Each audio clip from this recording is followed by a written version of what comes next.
All right, guys, welcome to the Tony and Dakota podcast. Today, we have a virtual guest. So he's going to be, I think he's over around the Chicago area. So not too far, but he's going to be virtual today. And Tony's going to introduce him.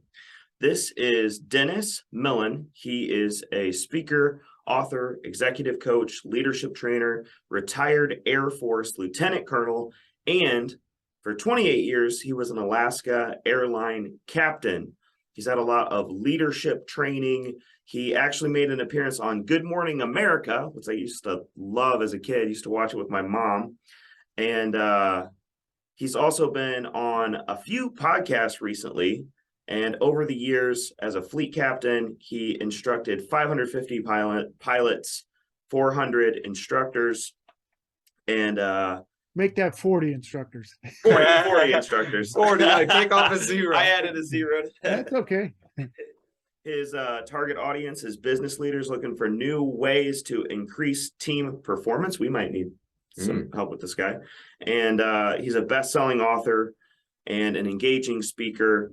If you want to learn more about him, there's BeABean.net, BeABean.net, where he has courses and speaking engagements and lots of awesome things for you to reach out to him, get connected to him. This is Dennis Millen. Thanks for You guys left off the senior hand model. I would actually believe it now with your resume.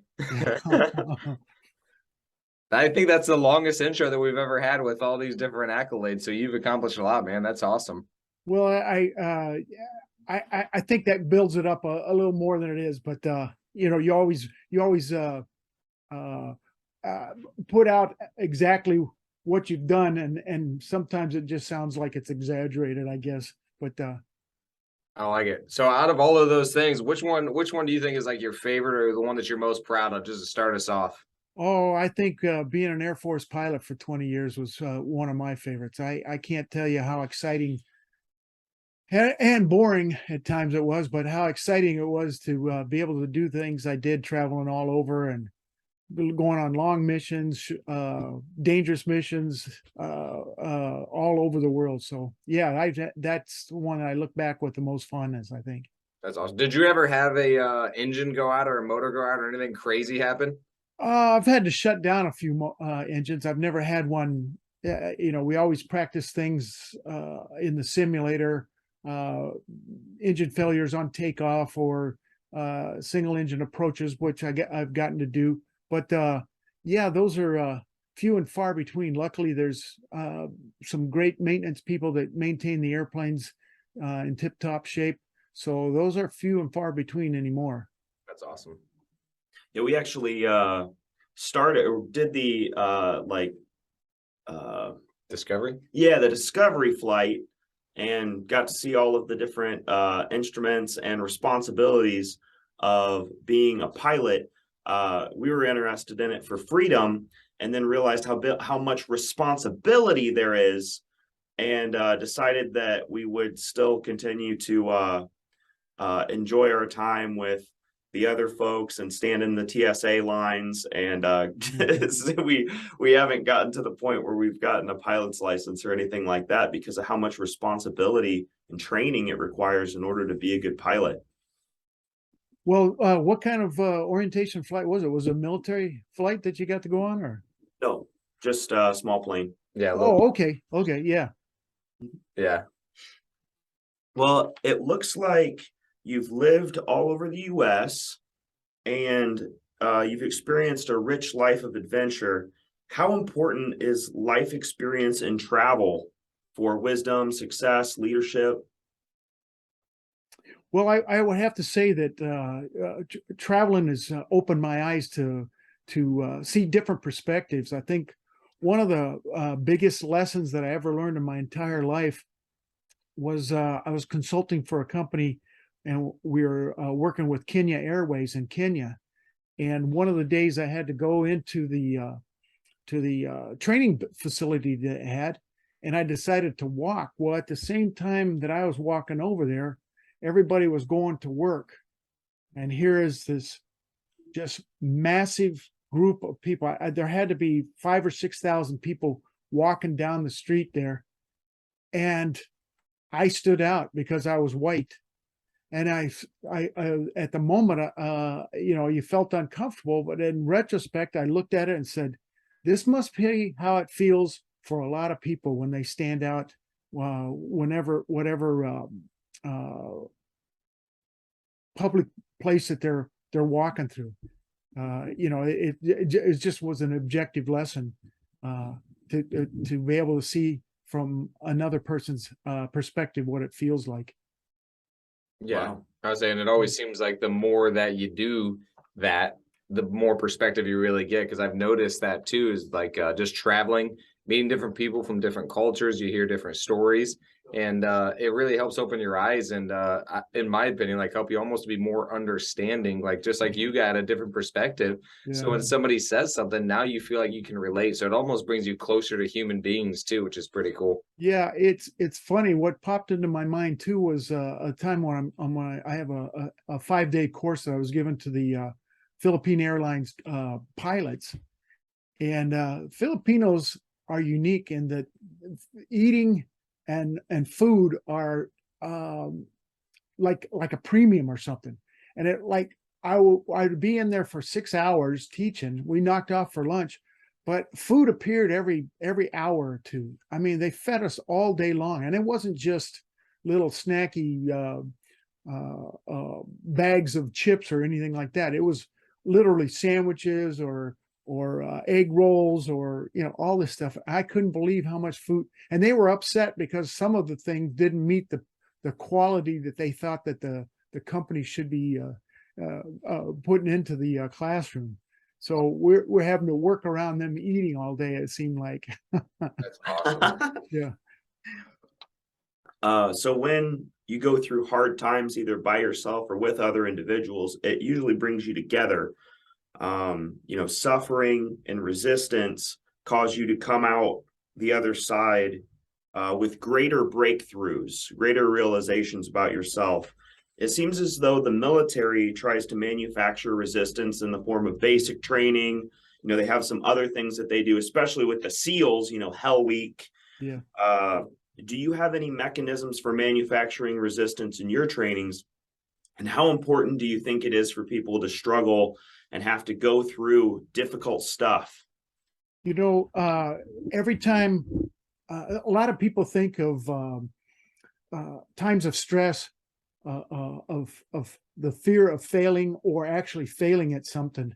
And what I try to do is tell people that you should look at it as a learning experience, a way of a shortcut to success, because we're all going to fail at something sometimes. But the key is, what do you do after you've recognized the failure? That's what the Navy SEALs do. They have an acronym, DWI, and it doesn't stand for driving while intoxicated. But when in fact, what it really means is deal with it. If something comes up, find the opportunity in it and deal with it. As in, if I were a Navy SEAL, it's oh no, I'm surrounded by the enemy and I'm running out of ammunition. Deal with it, because the option is being killed or captured. Now, that's not going to happen in sports or business, but the philosophy of dealing with whatever comes to it, because we're not going to stop events coming at us. There's things that are happening to us all the time that we have no control over. And there's going to be an outcome.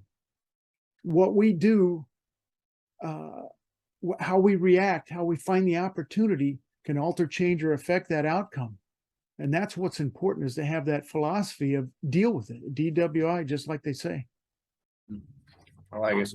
So where did you get like your mindset training? Was that from the military? And or did you like develop it like outside of it? And then walk us through like your kind of journey. Because it sounds to me like you have a way different mindset than what you probably did at your younger age. Well, yeah, and it started. I'm an Air Force Academy graduate, and the Air Force provides all these leadership opportunities and leadership schools. But it continued on. Once you have that I think we call it growth mindset, where you never stop learning. You keep whatever experiences you absorb them, whatever schools or even having a mentor to sit down and talk to you, talk through things, give you a different perspective, has been an important facet to that whole thing. So I'm still learning.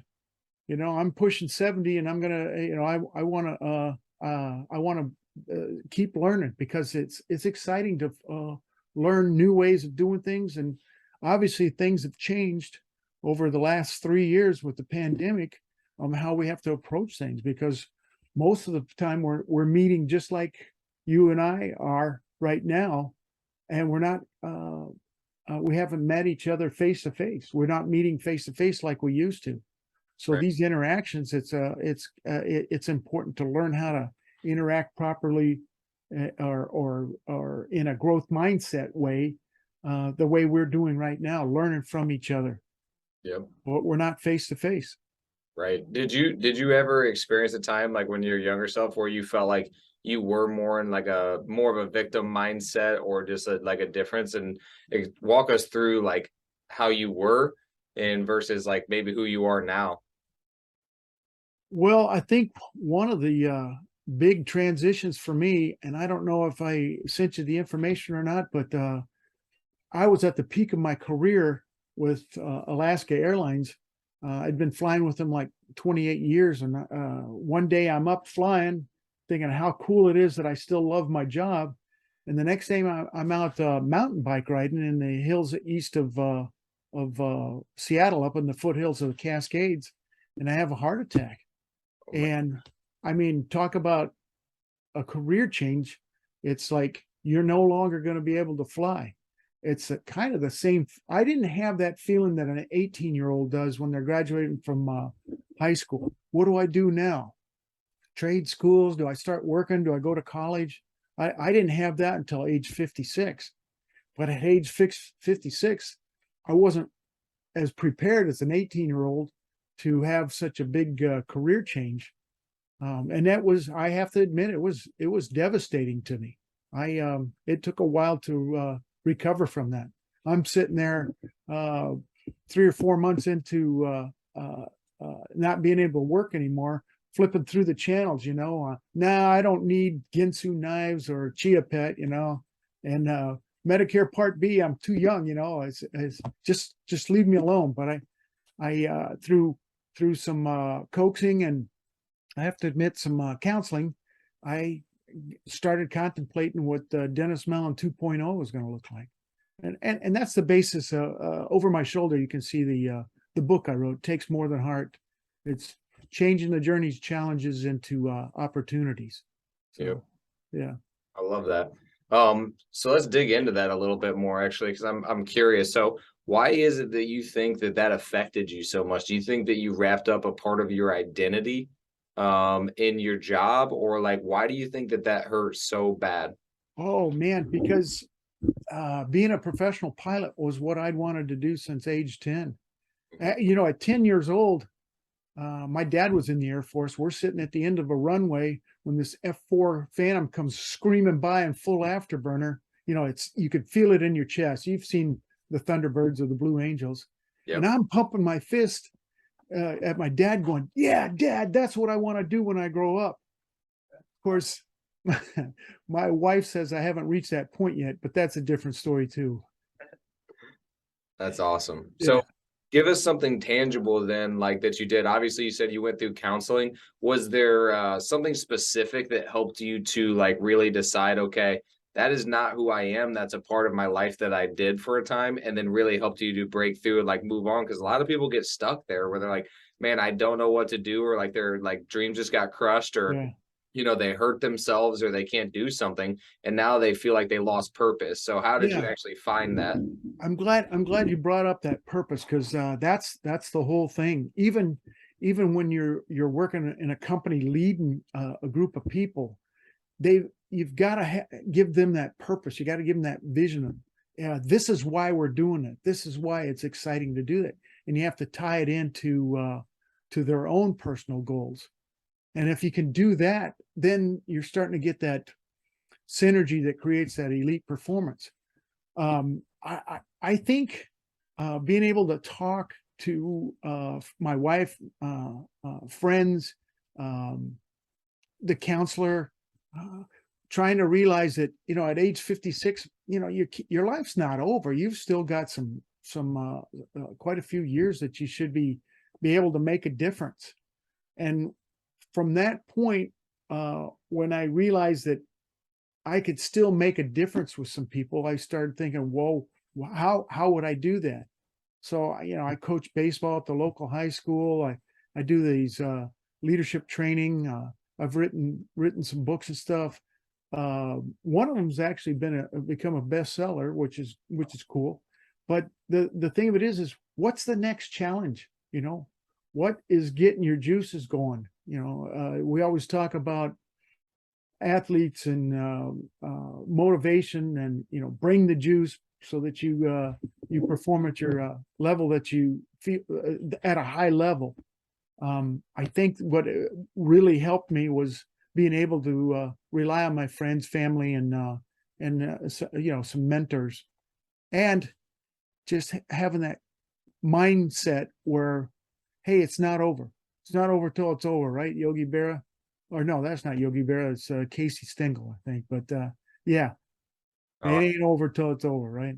Yeah, I'm glad you said that, because I definitely feel like even my dad right now, I feel like if he lost his job or something like that, I think he's around 56, he'd be like, oh man, like, I'm too old to start something new, or I can't do this anymore, or my career is over, it's Yeah, almost time for retirement. Whereas you can look at it as an opportunity, like, okay, what do I really want to do that's going to impact? Because you still got some life left, a lot of life. Yeah, you've seen it where you've worked, the proverbial old guy roaming the hallways going, yeah, could have, would have, should have, but for my knee injury, I would have been in the NFL or the Super Bowl even. Okay, well, that's great memories, but what are you going to do forward that's going to make a difference, Yep. Stop staying in the past. I love it. Yeah. What is a leader? How do you know when you're being a leader, and the best advice to people for leadership? Yeah, first of all, anytime that you have a title or anytime that you have a position, that doesn't make you a leader. That's assigning you you're responsible for X, Y, Z, and are managing. And sometimes the leaders are not in those positions. You could have a small group or working on a project where that single person steps up and goes, well, I know all about this. They become the de facto leader. So leadership is inspiring people to reach their potential and to do something productive, whether it's with a nonprofit where you're getting as much money as you can for, say, St. Jude's or United Way, or you're actually doing something that's exciting in a different field. You've just invented this software that does this, or this application for your iPhone that does that. What gets your juices going, and how do you inspire people to follow you to get to a different level of performance? Otherwise, I think the best way of describing it is there's if I can tell a quick story. Absolutely.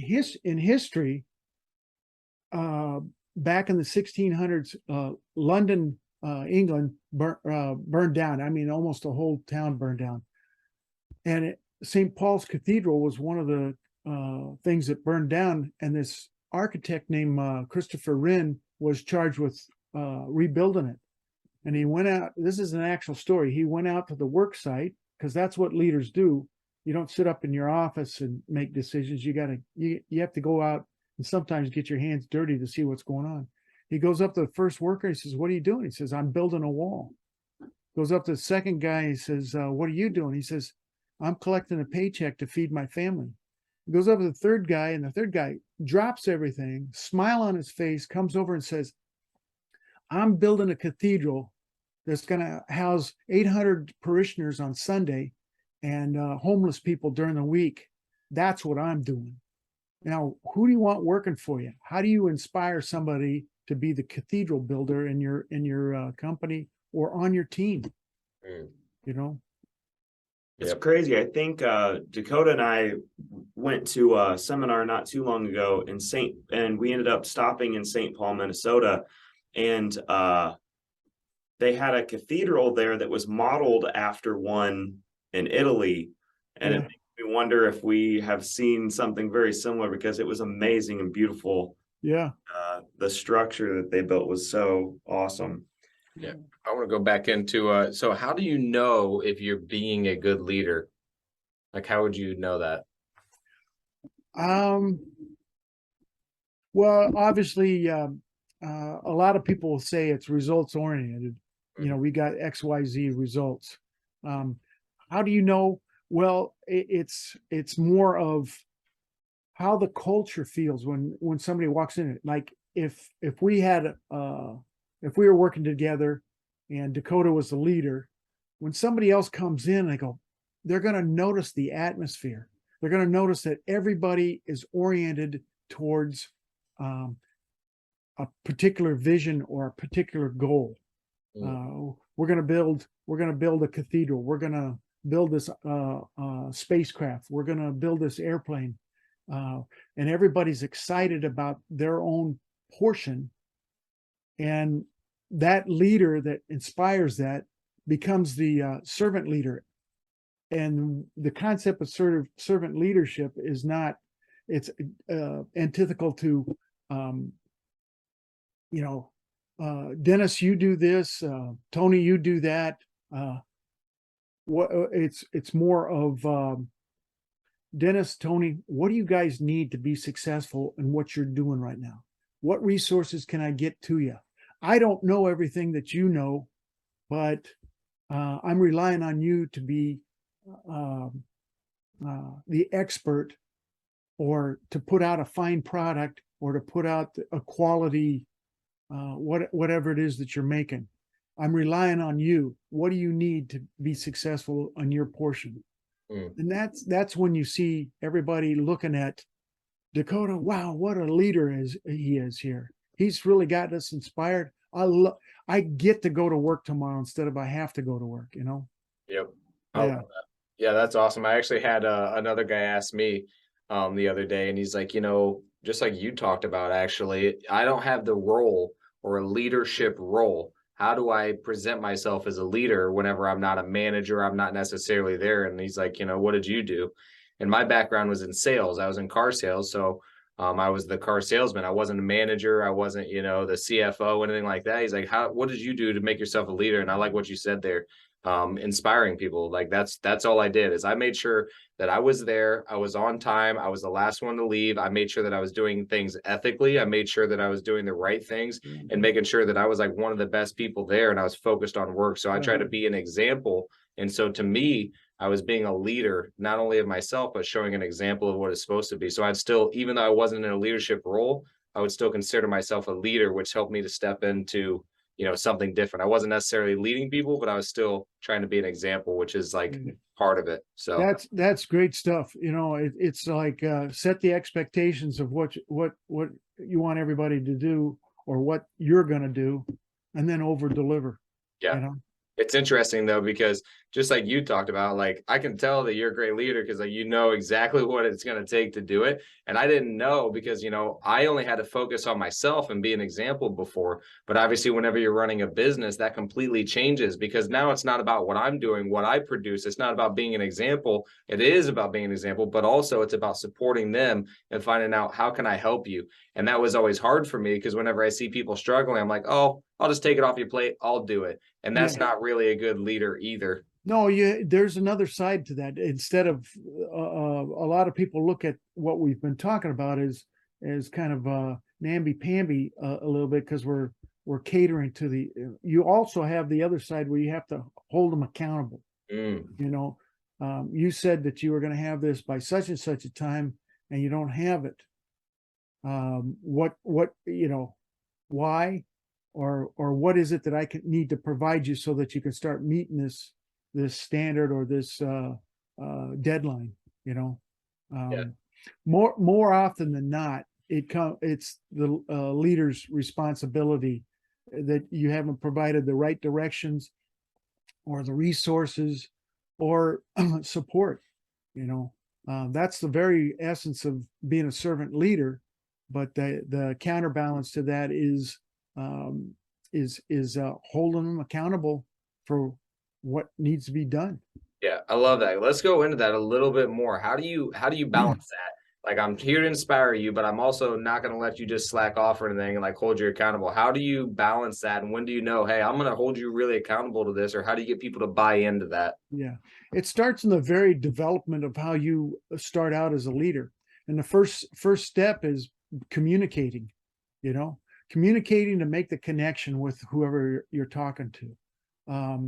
Too many times leaders just spout out stuff like, I'm the expert on everything. Well, if you're the expert on everything, then you're going to get no input from anybody, and it's going to cause delays because everybody's going to be waiting for directions from you. And so communicating and being transparent, but then you have to get as you develop that, you start getting a commitment from the our connection from the people, and then you get the commitment. And then the most important part is showing that you care. You know, I was in a company the other day I thought was really interesting. They had this whiteboard up where they put their meeting schedules and things that are due or whatever to inform people. But all along the edge were all these sticky notes. And I went up and look at them, and basically there were little things like Dakota, thanks for bringing that coffee to me. That was really helpful. Or Tony, thanks for bringing those copies off the copy machine so I didn't have to go down there. Just being grateful with each other about the little things they do. Just think about, hey, I got my name up here with somebody thanking me for something, and now I feel obligated to do something that they'll be grateful for. You know, that's the whole essence of being a good team member. Yeah. You know, is and leaders to establish that have to do what we call the 4 C's: communicate, make the connection, get the commitment, and then show that you care. Because that's what the team members want, what the company members, employees want. Yeah, something that we got from neuro-linguistic programming training, we went out to Phoenix and took NLP. And one of the things that they suggest is the only reason why you're not able to get someone to move forward with a purchase is a lack of rapport. And it sounds like that sort of summarizes what you're saying is like, hey, you have to communicate, you have to care, you have to connect with people. And so in order to really truly build rapport, it's like if you're in a leadership role, rapport is one of the most important things in order to get people to buy into your vision. Yeah, and I alluded to it earlier. You know, you've seen where a workplace where the leader stays in his office or her office and looks at reports and then fires out orders or fires out guidance or whatever. But the best leaders are the ones that not only can do that, but they get out and meet with as many people as possible. You know, they say the span of control for optimum span of control is no more than 7 people under you. But once you start getting in a leadership position where you have a layer between you and the employees or several layers, you're not going to be able to see those guys one-on-one, but regularly. But you can get out on the shop floor or out in the company, in the cubicle farm, whatever you want to call it, and sit down and go, hey, what's the biggest worry right now? What's the biggest problem facing? What resources you made? What's going smooth? You know, the Japanese have a term, or actually, I guess it's a Toyota term. It's a jumbo walk. Get out on the shop floor and see what's happening. You know, keep in touch with people. Yeah, I love it. I was actually at a leadership seminar one time, and It's funny because I experienced something very similar to what you're talking about. And it wasn't from one of the instructors. It wasn't from, somebody who was supposed to be teaching the class. It was actually just from another guy that was in the class with me. And he did exactly what you're talking about. Because again, my view of leadership was I'm going to be the example. I'm going to work so hard. I'm going to inspire other people because I'm just going to work hard. I don't need to support them. They have to have their own, Yeah. They're capable. yeah, like they can do it. So I didn't even worry about it. But we're working, like we just worked like 18 hours in a day. It was like 3:30, 3 o'clock in the morning. We're still out there working, doing physical labor. And the guy comes up to me, instead of like, hey man, you need a break or anything like that. He's like, hey, can I go get you some coffee? Yeah. And to me, he was like, it wasn't the way that I viewed it was if I asked that, I'm saying, oh, I want to get out of work and like they're going to see me as lazy. And I'm more worried about what their view of me is instead of Yeah. worrying about what does that person need right now. Yeah. And so that just really taught me a lot about leadership. And I think you just defined it in a really great way. But that was just a story that I remember that helped me to like change leadership style altogether. Well, it's interesting you bring that up because I do the positive leadership training for teams and companies, and I'm constantly amazed at what I learned from it because I'm more. You can look at it as I'm the instructor, but I look at it as more as a facilitator because the genius is in the room. Mm, You guys have experiences that I've never experienced. Leadership is constantly changing. You guys have done things that I wouldn't even have never even dreamed of, or faced problems that I've never faced, and how you approach them. Now I can talk about, a process for how to solve this problem or how to get this team project together. But the real genius is in you guys with the experiences that you have. And when we get into this training, a lot of times the discussions bring out things I've never thought of. And sometimes the discussions go a little bit longer than need to be. So I have to cut out something somewhere else. But because you're under time, like, you should respect everybody's time. But it's incredible what the audiences bring, yeah. and being able to exchange that in a forum where everybody's open to talking like that, because you'd be reluctant to talk about a mistake that you made with your group or with your bosses or whatever. You'd be reluctant to bring that up. Sure. But you can do, as a leader, you can create that atmosphere where people are not reluctant to bring things up, as long as they're not doing any of the big, they're not lying, cheating, or stealing. By allowing them to make mistakes and learn without fear of shame or retribution, you're gonna make them better team members, better employees. Yeah. Out of it, Better people. yeah. So I'm going to challenge you for a second. I have an objection from like a possible somebody that wants to buy into your coaching and whatnot, but they start thinking about it and they're like, Dennis, you're an old guy. Maybe some of the stuff that you teach is kind of old school. Are you looking at the gray hair and the follically challenged person on the other side of the What would you say to somebody who said that? Well, maybe you're right, but the fact of the matter is I'm open to a discussion where I'm going to, like I say, the genius is in the room when I get in there, and what I'm going to bring is years of experience. And hopefully I'm going to give you some nuggets, some shortcuts where you don't have to go to the University of Hard Knocks or Life Happens University like I did for a lot of my mistakes. But it's their opinion, and I'm going to bring the juice, man. If I'm going to pour out whatever I can to help you. And if you think that's coming from an old guy that's follically challenged, well, okay, I might not be able to teach you anything then, but come in there with an open mind, and I'm going to give you what I can, and we're going to discuss with the rest of the geniuses in the room, ways of handling some of the things that you're facing. Yeah, it's Did that answer it okay? Yeah. I think it's always interesting. I was actually talking to my friends last night about it. It's whenever you criticize somebody, it almost tells you more about yourself too. So if you're like, oh man, this guy's too old, so Yeah. now I feel like I can't listen to him because like his ideas are old school or anything like that.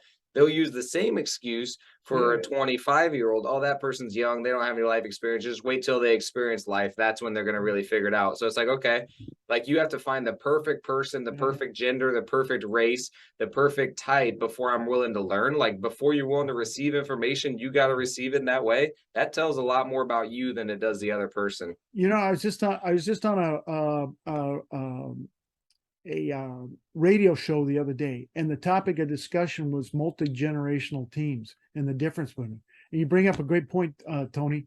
How can I relate to a Gen Z person that everything is right here and I've got it in my phone, and I've run into this. I've been coaching baseball at the local high school for about 10 years, and I've had to learn how to communicate with those guys. I'm not an expert, but I'm on Twitter. I'm a TikTok guy. I get on Facebook and try and get Snapchats and stuff like that. The key is finding the way to communicate with them, to connect with them. And I said that earlier. That's the key, is the communication and the connection. That's when that commitment will develop out of it. And if it's a 20-year-old or a 78, 79-year-old, you've got to make the connection and you got to blend that team. And that's what's exciting about being a leader, is blending that team into doing something that they didn't think was possible. How do you get that elite performance out of them? Love it. So you're a coach for baseball, and then do you also coach his businesses? It sounds like. Yeah, Okay. yeah. Talk about the similarities, because I've noticed a lot of similarities between like athletes and business people. Can you talk to us about the similarities, and like, do you train on mindset whenever you're talking to the baseball?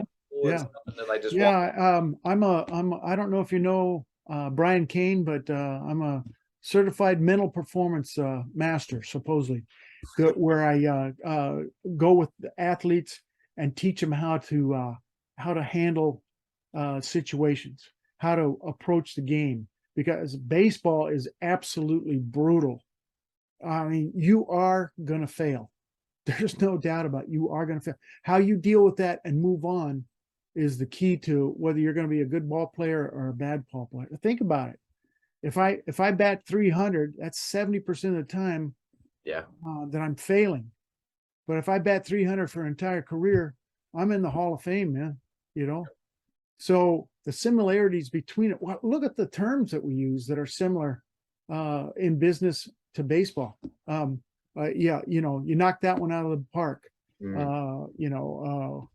Three strikes, you're out.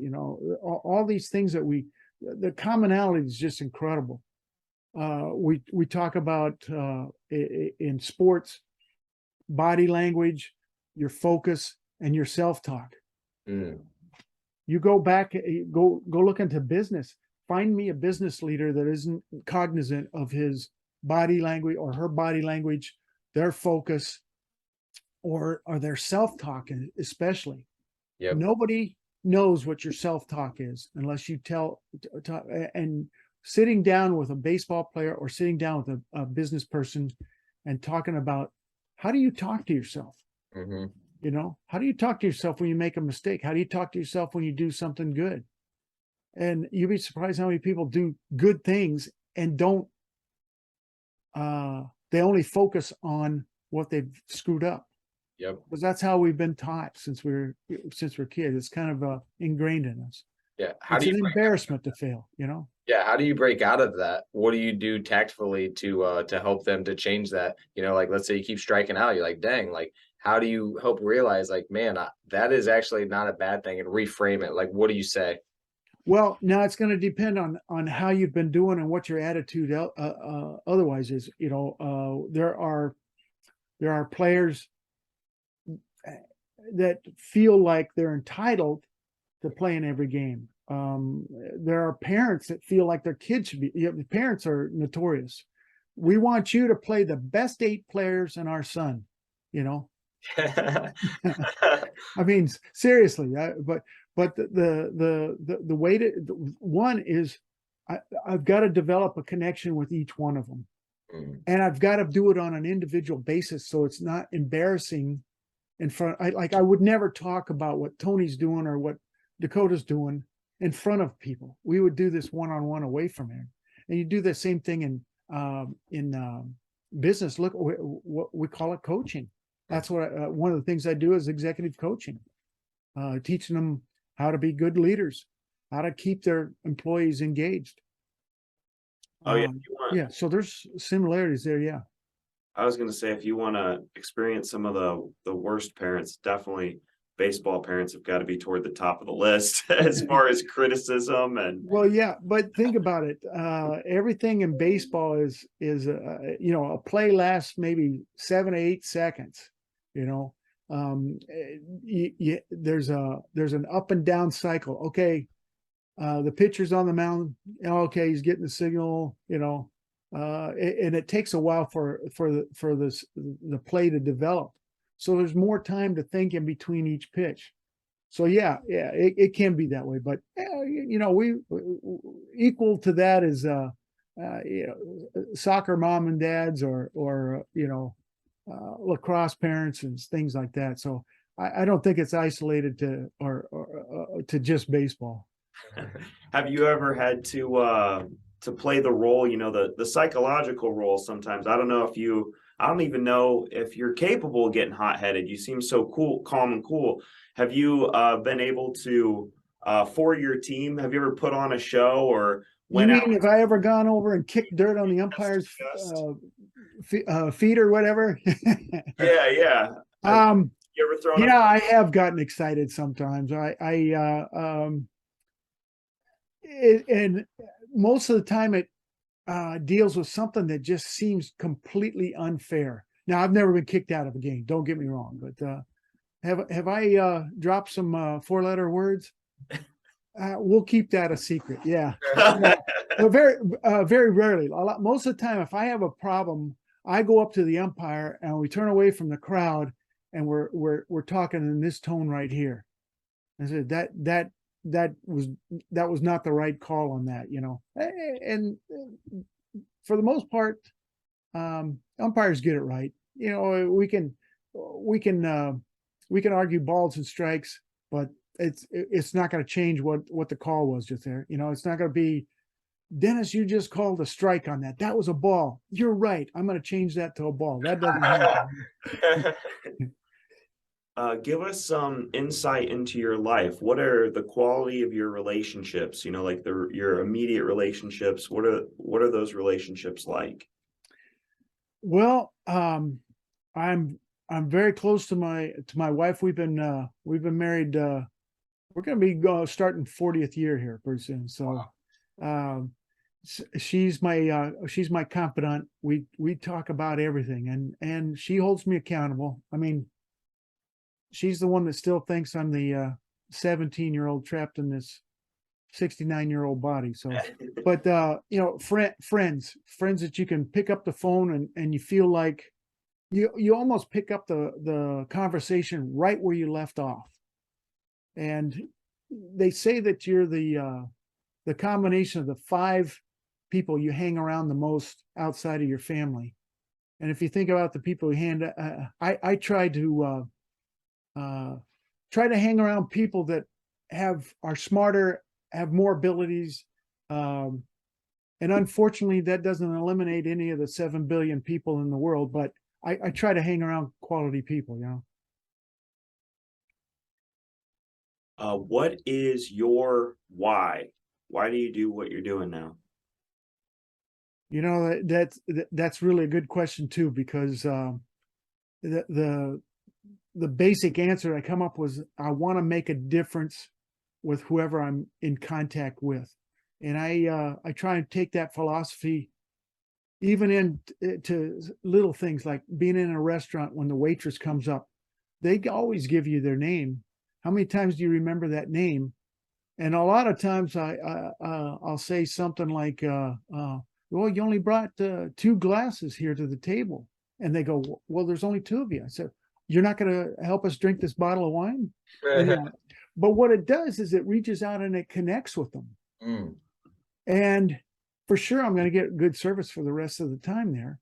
Not that I'm trying to just get good service. It's not I'm not sucking up to the waiter or waitress.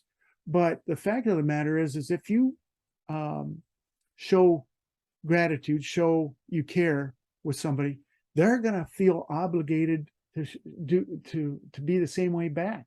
Right. You said it earlier, Tony. You like to set the example as your leader. Well, has there ever been a time where you didn't set a good example and somebody called you on it and you were embarrassed? Now, a lot of leaders would just say, well, I'm the leader. I don't get embarrassed.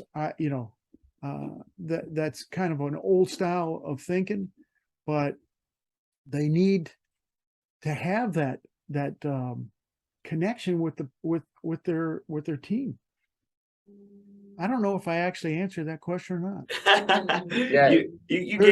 There's a lot of bovine scatology coming in here somewhere, right? What would you say is your biggest struggle right now? I get reminders every once in a while that the old ticker's not the same. I don't do any jogging, but I go out walking and things like that. And I think it's probably maintaining not so much my health itself, but my mental attitude, because it's constantly in the back of my head that you're lucky to be here. Yeah. And it could happen again anytime. So live the moment. Yeah. What is your favorite, best, or most interesting failure?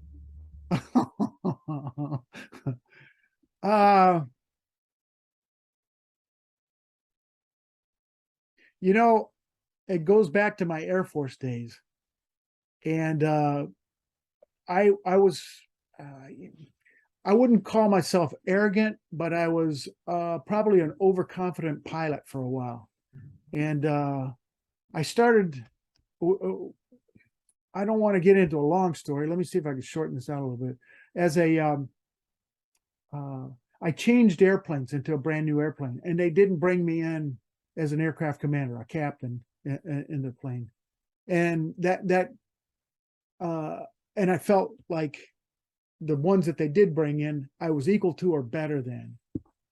So on my co-pilot check, we did air refuelings, and you get one airplane coming up behind it. And in practice, you need to know what the limits are for the boom that hangs down.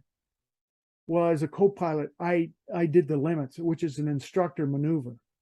So, I did it well, and I impressed everybody, and I became an aircraft commander. And then when I took my instructor test, I'm up there and I go, I got this.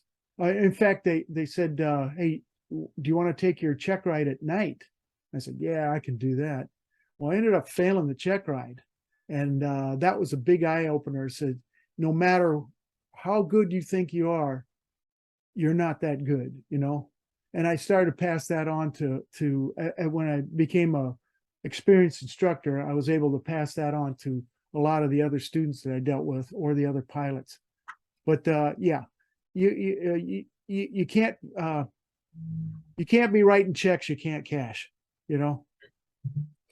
Is there a book out there that you would recommend everybody read, like one that you've gifted to people, or one that you would say, hey, for personal development and growth, like this is a book that you should definitely consider?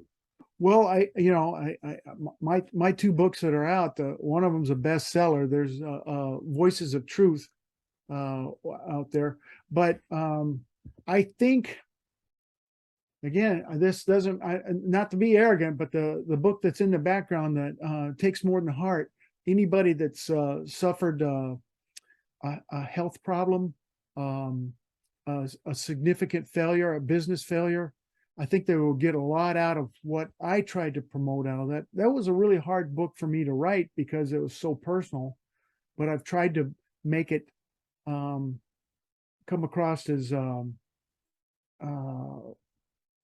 here's how you can recover. It's never over. Find the opportunity out of that. Now, with that aside, I think that the one of the best books and it's very simple read is The Energy Bus, John Gordon's Energy Bus. And it deals with how to keep yourself energized and your team energized. Love it. Usually this final question, I didn't find out how old you were. How old are you, Dennis? Well, I'm going to be, in about 2 weeks, I'm going to be 70. Well, we try to assume that people are going to live until 100.